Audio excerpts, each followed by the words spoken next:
Hi everyone, my name's Razak. This is a special budget update for property investors, property developers, and especially entrepreneurs that use SaaS pensions. So I'm going to go in a bit of detail as more details are coming out in the budget. We've got a special surtax budget pack. This is focusing on page 4, pensions. I'm going to talk about pensions because myself and many other entrepreneurs, we use SaaS pensions and the changes are quite big for us. Just a little recap. The limit change of 40 to 60,000, that means you can put 60,000 per person per year in from 6th of April 2023, which is currently 40,000. Also, the lifetime allowance limit being removed. This is interesting because that's also coming in, or it's coming temporary now, and it will be permanent going forward, or at least under this government. And the reason why I want to focus on this, where's the opportunities as a property entrepreneur? So what you can do now is park more commercial property into the SaaS and therefore be tax-free on the rental income, the CGT, etc., etc. But the other opportunity is on the loan back, because you can have a bigger fund.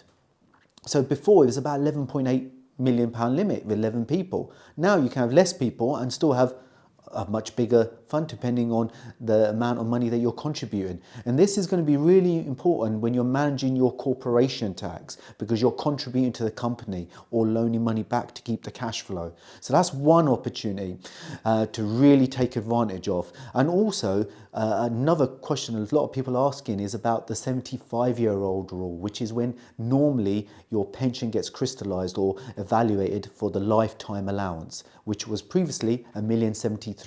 So I'm going to answer that in two parts. One is when you get to 75 now, on the current rules, there won't be no excess charge because there's no limit. So that's number one.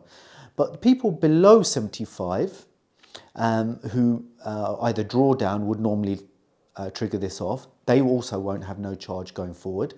But a key interesting point is, imagine if you're not going to obviously crystallize it by those events or death, unfortunately. What you would normally do, what you should be doing, is getting the valuations of your properties to the highest amount, because that, if they change the rules going forward, will protect you, because previously what they used to do is when the allowances change or there's a limit put in, they basically, like when it was 1.5 or 1.8 million, they allow you to protect that limit. So because you've already got either money in or the value of the property is at a certain amount, and if it's say 2 million instead of a million, this is the time to start doing it, because what we're seeing is the government or potential new government, Labour, are not a big fan of this change. So I really want you to focus on that and try to really think about that and speak to your accountant tax advisor who understands the pensions and your matters in your companies to really structure that well. The other thing I want to touch is if you are working in a job and you obviously got a pension aspect, before you were, and you might think this is quite high, but some people, a lot of people are in this bracket, is it previously at 240, what would happen is something called taper relief. Every £2 you earned, you lose £1 of your pension. Now it's starting at 260,000 and then starts reducing by every £2. Previously it went down to £4,000 for the last couple of years. Now it will go down to the maximum, be £10,000 that you could still contribute irrespective of your income. I thought that's some big tips on your SaaS. Really invest on time here. We have got some videos on our YouTube which you can look for about pensions to give you ideas, and I hope you found that useful. So this is the second biggest area, which is capital allowances. So as a property investor predominantly, you need to be aware of this, because obviously property developers cannot use some of these items. Property investors can use the full expenses, new capital allowance. And why you need to think about this is how you structure if you're buying commercial property, especially, or having service accommodation, furnished holiday lets, how do you structure this? So what you need to do is, first of all, obviously when you purchase the property, and in those scenarios you can claim on the purchase price, and normally if you do it in the first year you can claim something called the annual investment allowance if it's a existing property, which is up to £1 million that you can claim in the year, 100%.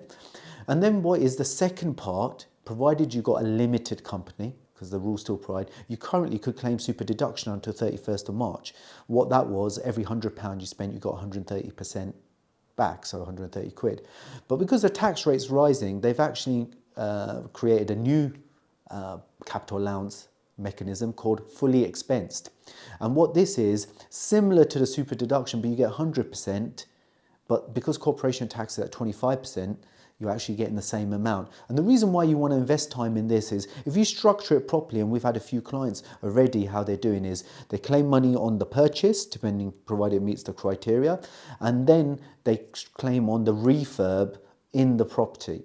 And this is really important because as an investor, on certain items like kitchen, bathrooms, you do need a capital allowance report done. You can get the plant and machinery qualifies for this, and therefore, good fun. You can claim 100% and fully expense that. And this is unlimited, unlike the super deduction, believe it or not, had a £10 million limit, which some people may hit.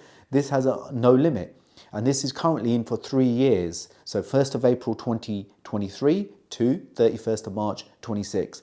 I know I went all technical here, but I wanted to give you insight. As a property investor developer, these are the things you need to focus to make sure you reduce your corporation tax. So just a recap. Number 1, pensions. Get all over that. Number 2, capital allowances. And this is for that property investor developer who's a bit savvy, making sure they understand all this, get good advice, structure this, and take advantage of it.